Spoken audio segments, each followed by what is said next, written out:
Seperti ini, visibility-nya rendah, ternyata di sini cuma 500. Kira-kira Anda sebagai kapten, apakah Anda penerbangan atau enggak? Oke, di fase ini, bahwa yang ada di landasan itu bukan contaminated runway. Kita akan refer lagi, tasi apakah boleh atau tidak. Di sampai detik ini, masih berhak request return to apron. Setiap penerbangan saya dari Guangzhou ke Jakarta, return to apron, kita kembali, kita review, kita nunggu sampai cuaca lebih baik, baru kita kembali lagi. Harapannya ya, penumpang pada mengerti. Ayo guys, sekarang jangan lupa klik subscribe dan aktifkan loncengnya. Klik subscribe tuh nggak bayar guys. Jangan lupa di-share ya.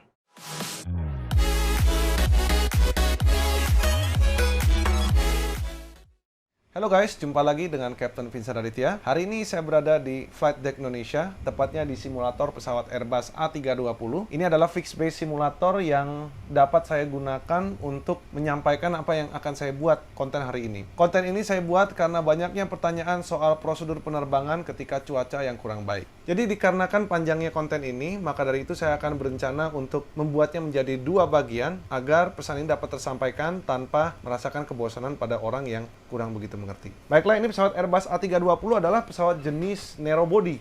Ini adalah pesawat yang cukup gemar digunakan dan cukup populer di Indonesia. Banyak sekali digunakan oleh maskapai penerbangan, baik itu low cost maupun full service. Ada yang menggunakan pesawat ini, dan dia kita bisa kategorikan sama dengan jenis pesawat Boeing 737, dengan kapasitas penumpangnya juga similar, take off weight-nya juga similar. Jadi bisa cukup mewakili untuk menggambarkan bagaimana prosedur terbang dengan cuaca yang kurang begitu baik. Jadi untuk part pertama saya akan jelaskan bagaimana prosedur persiapan penerbangan dan prosedur dispatch sampai hingga pesawat ini berada di ujung landasan hingga take off. Karena nanti kita akan bahas bagaimana persiapan dan penjagaan seorang kapten dan co-pilotnya, dan bagaimana effort mereka untuk menjaga keselamatan penumpang yang duduk di dalam pesawatnya. Jadi untuk penerbangan, maskapai penerbangan berjadwal yang diatur dalam Part 121. Ini bisa saya sampaikan, pesawat yang ditaruh di Part 121 itu terjaga cukup dengan baik, dengan aturan yang sangat ketat lah. Jadi tidak bisa semata-mata kita bisa menerbangkan pesawat tanpa dengan acuan dan referensi. Setiap pesawatnya itu sendiri memiliki limitasi. Baik juga airportnya ataupun landasan pacunya juga memiliki limitasi. Untuk itu kita harus mengacu ke peraturan yang berlaku, bagaimana kita bisa menerbangkan pesawat ini secara legal dan aman.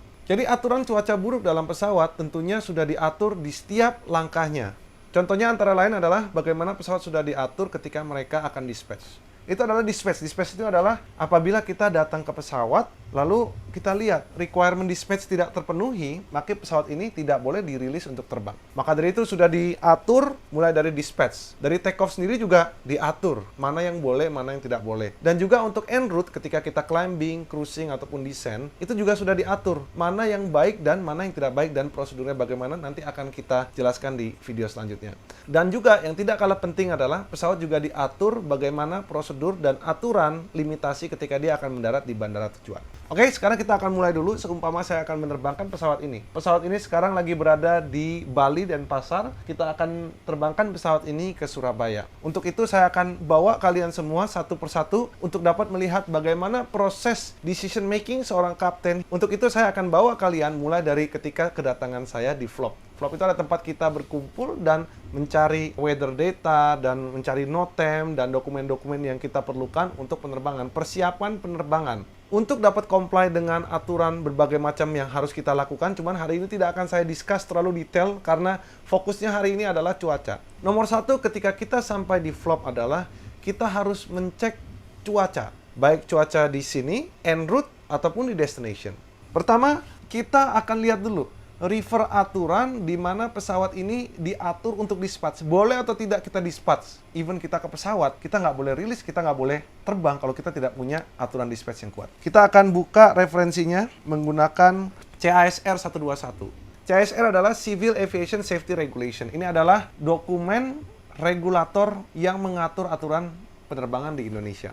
Kita akan buka 121.613 karena kebanyakan penerbangan dengan jenis jet seperti ini, kita terbang cukup tinggi, dan karena berjadwal ini, kita akan sulit menghindari cuaca buruk seperti ini. Maka dari itu kita selalu dispatch penerbangan ini dalam IFR. Jadi ada dua jenis cara kita navigasi, ada VFR, ada IFR. VFR ini adalah Visual Flight Rules, di mana penerbangan akan kita gunakan dengan referensi dengan visual. Dan kalau IFR, yang kita akan bahas ini adalah bagaimana penerbangan yang kita lakukan menggunakan instrumen. Nah, pada umumnya ketika kita terbang dengan maskapai penerbangan, rata-rata mereka akan didispatch under IFR. Karena namanya terbang sulit untuk menghindari benar-benar, karena ada terus ya, ada jam 7, jam 8, anggaplah setiap jam kita ada terbang ke Surabaya misalnya. Kalau kita tarik 1 tahun, kira-kira di dalam 1 tahun itu, apakah jam 7 sampai jam 10 tidak akan terlintas hujan ketika kita akan take off? Coba kalian bayangkan, anggaplah dari jam 7 pagi sampai jam 5 sore, setiap hari penerbangan Denpasar, Surabaya, Denpasar, Surabaya, Denpasar, Surabaya. Dari setiap maskapai yang berbeda. Dan kalian bisa bayangkan ketika musim penghujan, kira-kira pasti kena cuaca buruk nggak? Pasti kena hujan nggak? Jadi pasti penerbangan berjadwal, karena kita fix jadwalnya sudah pasti, fix dan padat. Kita main di aturan. Maka dari itu dibuatlah aturan bagaimana aturan untuk dispatch. Kita tidak bisa semata-mata dispatch sembarangan. Nah, dispatch dari bandara ini, kita harus refer dulu. Ada 2 jenis laporan cuaca yang kita harus dalami. Yang pertama adalah weather observation, dan yang kedua adalah forecast. Weather observation adalah yang sekarang lagi terjadi. Misalnya, cek weather yang ada di bandara, misalnya Ngurah Rai ini sekarang. Bagaimana situasinya, anginnya dari arah mana, visibility-nya dari arah mana, terus kita bisa lihat suhu udaranya berapa, dan apakah ada remark-remark yang cukup signifikan yang perlu kita tahu. Dan ini adalah cuaca yang kita harus tahu seputar di observasi. Dan kita juga tidak mengecek hanya lokal sini saja, kita harus ngecek en route-nya, bagaimana, apakah ada significant weather. Di luar itu juga kita juga mengecek apakah ada icing. Kita juga perlu tahu di mana posisi lokasi awan-awan menggunakan foto satelit, dan juga kita juga bicara mengenai forecast. Forecast ini adalah ramalan cuaca. Ramalan cuaca misalnya 6 jam ke depan, 12 jam ke depan. Setiap ramalan cuaca itu ada waktu issuance dan ada validity-nya. Setiap jenis laporan cuaca ini panjang variabelnya kalau saya jabarkan. Cuman saya akan bicara secara general, yang jelas ada observation dan forecast. Jadi anggap saja kita sudah melihat cuacanya ini hujan, tapi visibility-nya cukup baik seperti ini. Kita akan mendapat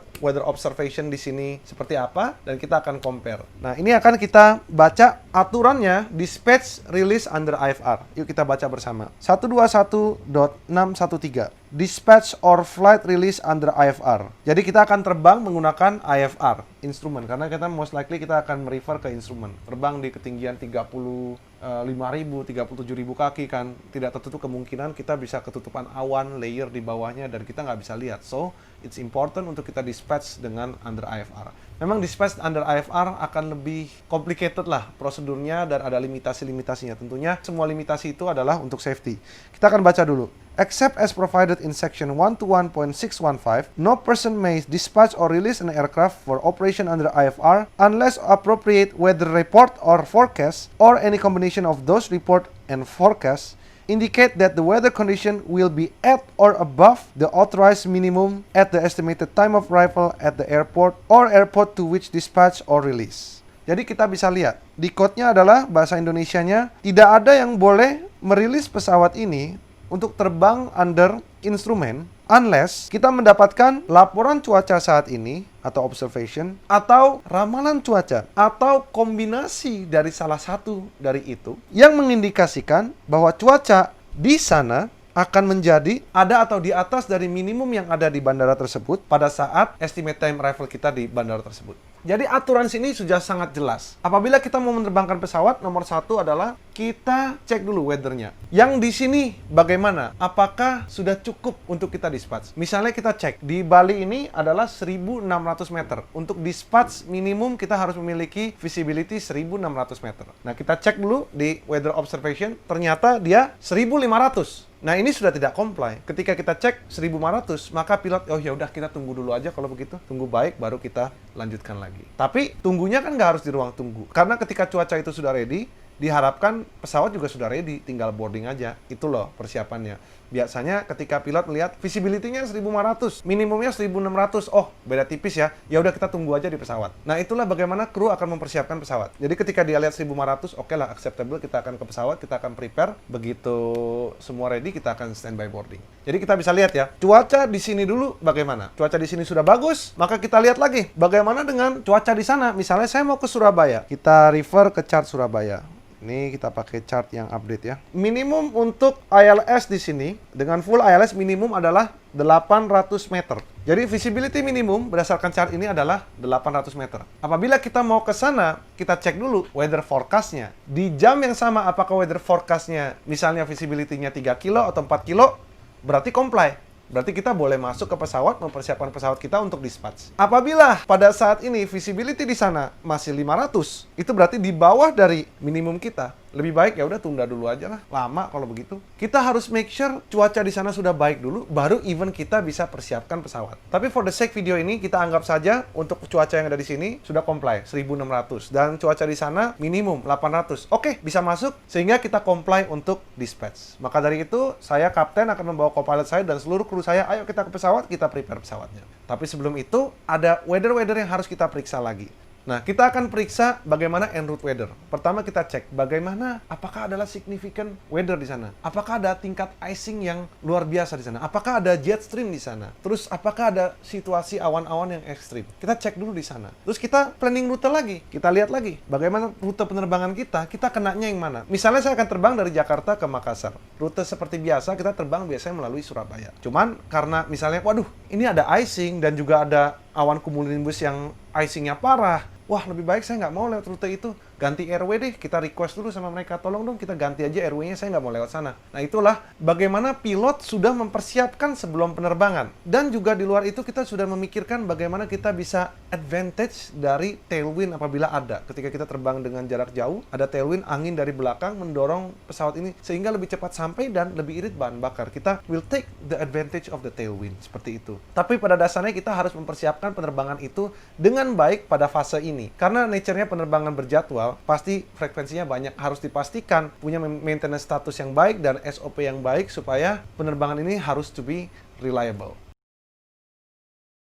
Jadi kita akan datang ke pesawat, masing-masing sudah punya job desk-nya masing-masing. Misalnya co-pilot, saya delegasikan, tolong mas di-prepare atas, saya sebagai kapten, saya mau memeriksa pesawat ini dengan seksama. Kenapa seperti itu? Karena meng-acknowledge pesawat, menerima pesawat dengan kondisi rusak, apapun itu menjadi tanggung jawab kapten. Makanya kapten tidak akan mau menerbangkan pesawat rusak karena ada apa-apa. Satu failure yang menyebabkan berbahaya, itu bisa berakibat fatal buat kaptennya. Karena ujung-ujungnya yang tanda tangan yang menerima penanggung jawabnya adalah seorang kapten itu.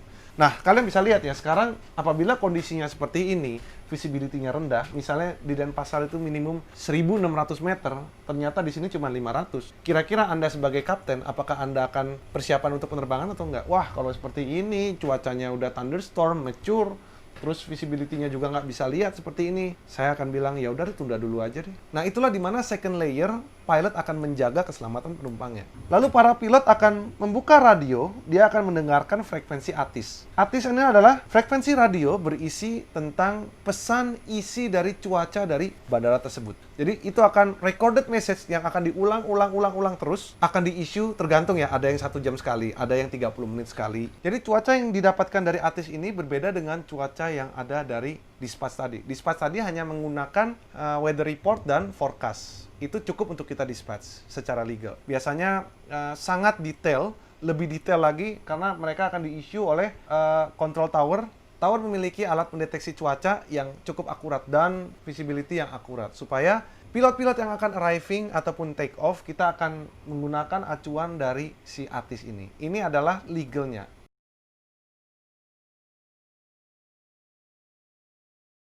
Hong Kong, arrival, information, echo at time 1710.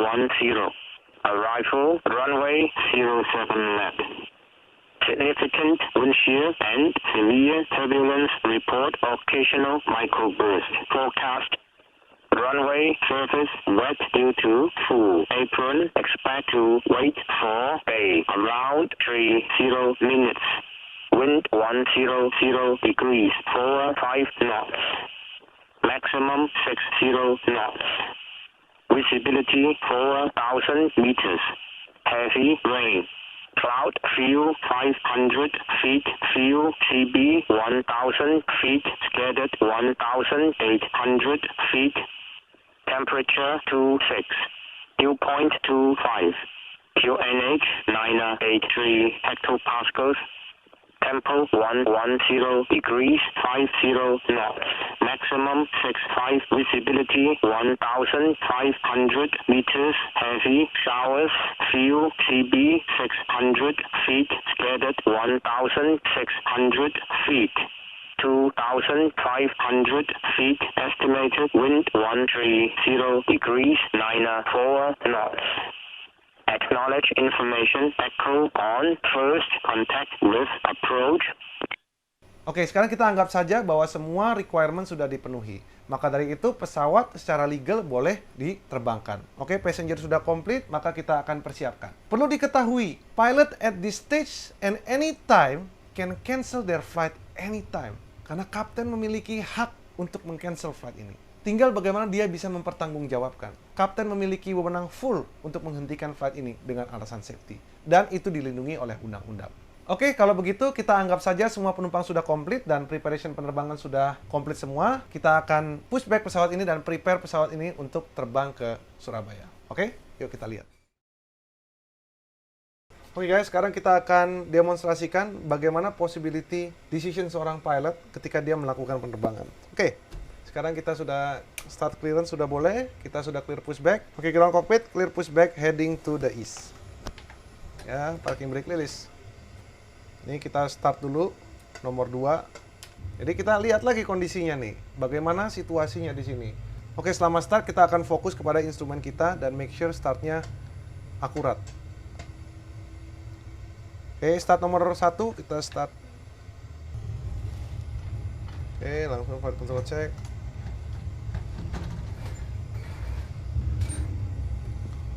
Oke, sekarang kita ready semua.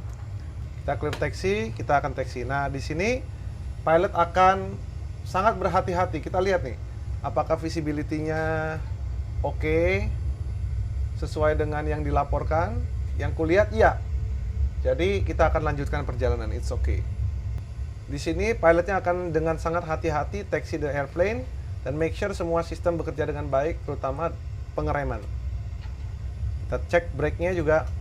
Oke, di fase ini kita bisa melihat apa yang ada di landasan. Di landasan kita konfirmasi bahwa yang ada di landasan itu bukan contaminated runway, hanya wet biasa. Maka saya sebagai kapten, oke, I can live with that. Akan tetapi kalau contaminated, kita akan refer lagi dengan limitasi apakah boleh atau tidak. Kalau memang boleh dan limitasinya apa, kita akan pelajari.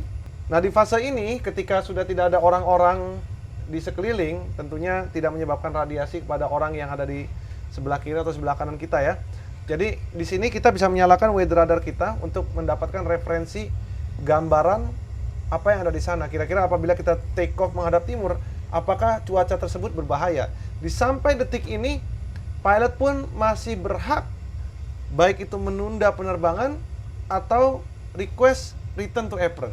Itu adalah hak seorang kapten. Dia bisa kembali. Apapun decision-nya adalah yang terbaik. Jadi seumpama seorang pilot mengalami cuaca yang seperti ini, dia lihat, wah ini kayaknya nggak aman. Di fase ini dia dapat mengatakan, tower kita merasa tidak nyaman, kita request kembali ke apron saja, nanti kita akan request kembali untuk berangkat. Begitu jadi guys. Tapi kita anggap saja sesampainya di sini semuanya bekerja dengan baik, dan yang kita khawatirkan dengan landasan basah atau taxiway basah ini adalah jangan sampai kita skidding.